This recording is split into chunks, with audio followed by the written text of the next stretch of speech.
Hello everyone, it's Micah and welcome to the next in our series of reactionless videos. I just realized as I was finishing up my last video that I have a red mark on my neck and I'm not really sure where that came from, but probably just from absent-mindedly rubbing it. So if you see this, now I'm pointing it out, so of course you see it. Don't be concerned, I think everything is going to be okay. All right, so today we're going to be looking at the next in our reactionless videos, chronicling the number one songs of the 1980s. And today we're going to be looking at Flashdance, What a Feeling by Irene Cara. This song came out in 1983. It stayed at number one for 6 weeks from the end of May through the beginning of July. It was one of several blockbuster number one hits in the year of 1983. And to me, it's just crazy how 1983 just produced classic after classic after classic. Uh, Most any other year, you're gonna find a couple of wait, I don't even remember that song type entries, or at least from my personal pop culture filter. I, I tend to there tend to be songs from every year that are duds that didn't age well that nobody really remembers anymore. But 1983 was one of those years where the songs were huge and they had legs, and this song definitely had legs, and there were definitely legs in the video as well. It wasn't my intent to go that sort of route with this, but it did present itself. Flashdance What a Feeling, of course, was the lead single of the iconic 1980s movie Flashdance. Flashdance was a very low budget movie, sort of a little engine that could story. Both the film itself and it was sort of was an echo of the plot of the film, where this steel worker uh, becomes a professional dancer and makes it through all kinds of challenges from working uh, as basically an exotic dancer to becoming a real dancer by sheer force of will almost, and a lot of talent and a lot of hard work. And so if that sounds really corny, then you get the idea of what the song's going to sound like as well.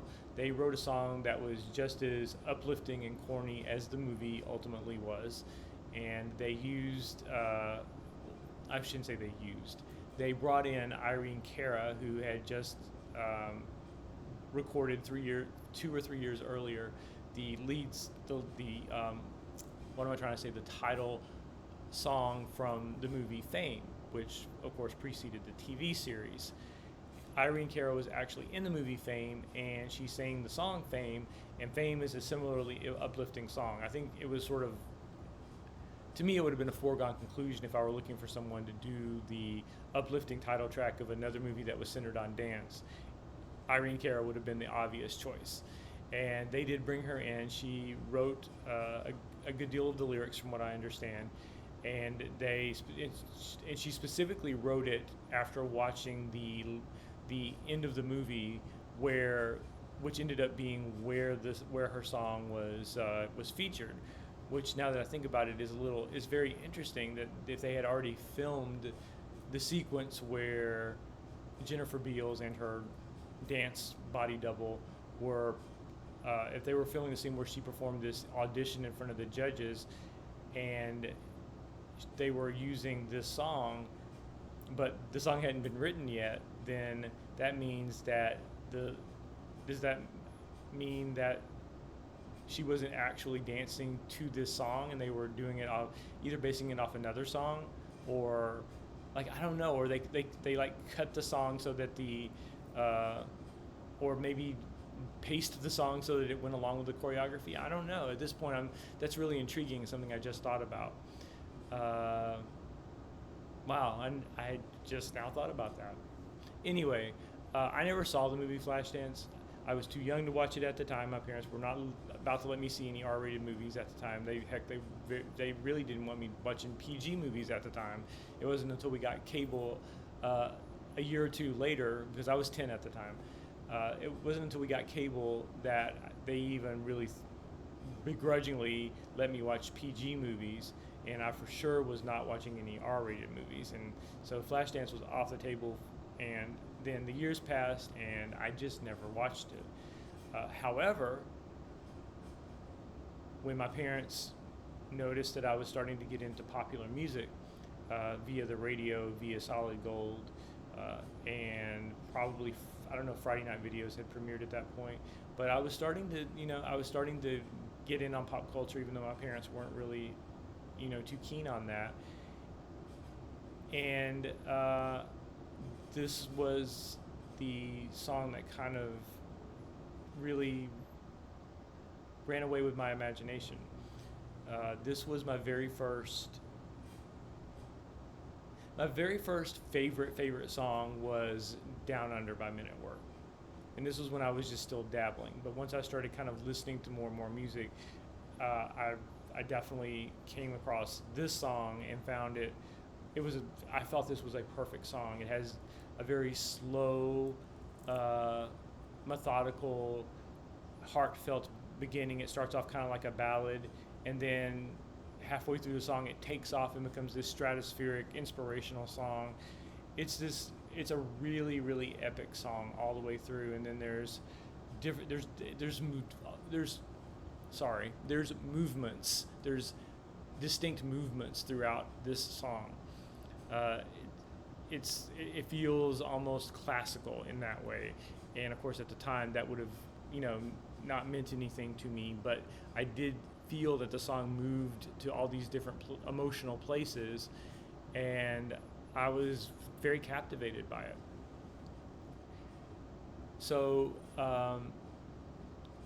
Christmas 1983, I decided I wanted to start collecting music. I wanted to buy, at the time cassettes were the preferred medium, so I asked for Flashdance as my very first cassette, and that was the first cassette version album that I ever owned, was the Flashdance soundtrack. And I could do a whole video on just that, but this song was just everything to me, and it was my very, very favorite song for a good while. I'm trying to remember what finally knocked it out of number one on my list of my favorite songs, because as I mentioned in my last video, which was for Let's Dance, I had Let's Dance at the very bottom of my list because I detested that song at the time. And then this, which was the number one that succeeded Let's Dance, was my very favorite song. And it stayed there until actually it seemed like a long time, but it was probably less than a year. When The Reflex by Duran Duran came out, I think I knocked Irene out of number one, because already Duran Duran seemed a little cooler, a little less cheesy, and kind of funky. So if there's one thing that this song is not, it's funky. Sorry, it's just not a funky song. It's a straight ahead kind of soaring pop ballad slash inspirational song, and in a way it's kind of a dance song as well. I mean, it's almost literally a dance song because it's part of a movie that's about dancing, but it also has a kind of a great danceable beat, like 80s dancing kind of a beat, kind of the Carlton kind of thing. But it really is a perfect song in its own way, and I have very fond memories of it. I don't have a lot to say about the music video because this was one of those 80s videos that was purely for the promotion of the movie and was nothing but not even interspersed. It was nothing but movie clips. It was a 4-minute or 5-minute commercial for the movie itself. And from what I read, the song came out in March of 1983. The movie came out in April. So basically, MTV or whomever else was playing the song was basically giving free publicity to the movie for about a month before it came out. Built up a buzz. The movie came out and was a huge success, and then within a couple of months, the song was also on top of the charts. It was one of those kind of cultural domination things that was happening, which is interesting. We tend to think of 1983 as the year of Michael Jackson and Thriller, but there were a lot of other very important things going on, and Flashdance was another cultural phenomenon from that year, from both a film and a music standpoint. So I think that's, and Irene, Cara, how can you, I don't want to just give her short shrift here. think her vocals here are outstanding. They're urgent, they're pleading, they're really, really good, but also very human and very. You can feel like the humanity in her voice. She had a really good like mix of that kind of like I'm a really good singer, but not so good that you can't hear like the yearning in my voice, or like she didn't try to strain that out. There was a lot of almost roughness in her voice that she didn't mind putting on record. And I guess the last thing I want to say is that if you were not around in that period of time and you listen to this song, there's a good possibility that you might be tricked into thinking that the audio has deteriorated over the years, over the past 40 years since it came out. And you would be forgiven for thinking that, but that's not actually the case. Turns out, well, I don't really know this, but here's the thing. I remember how the song sounded when it first came out, and the opening to the song has this near, near, near, near, that kind of thing. It sounds sort of crackly and uneven. It sounds like bad audio. It sounds like crackly audio almost. That's what it sounded like then as well. That's not any sort of audio deterioration. To me, I think a lot of the songs in the 80s baked in this level of, in the studio, baked in this level of imperfection to kind of give a nostalgic tug to things which were not old. It's sort of the way that this is more or less done nowadays is through record scratches or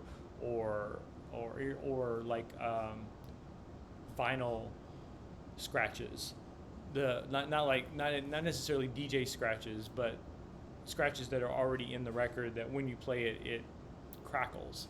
And so that sort of became the standard in the 90s to show that something was kind of old and to sort of give you this idea that it was from a prior time when it really wasn't. There wasn't anything particularly old about the arrangement for this song, at least not that I can detect. But there was an unevenness there was an uneven quality to the audio, which I think was meant to evoke a certain sense of wistfulness. That's my read anyway. Now, if you were around in the 80s and you think that I'm hearing things or I'm inserting like way too much of stuff that's in my head into the actual objective reality of what the audio sounds like, then please correct me on that. But to me, that's what I'm hearing and feeling and seeing, or not really seeing, but in my very minute sense of synesthesia, it's what I'm seeing. So that's really all I have to say. I mean, I wish I had more to say because I love this song.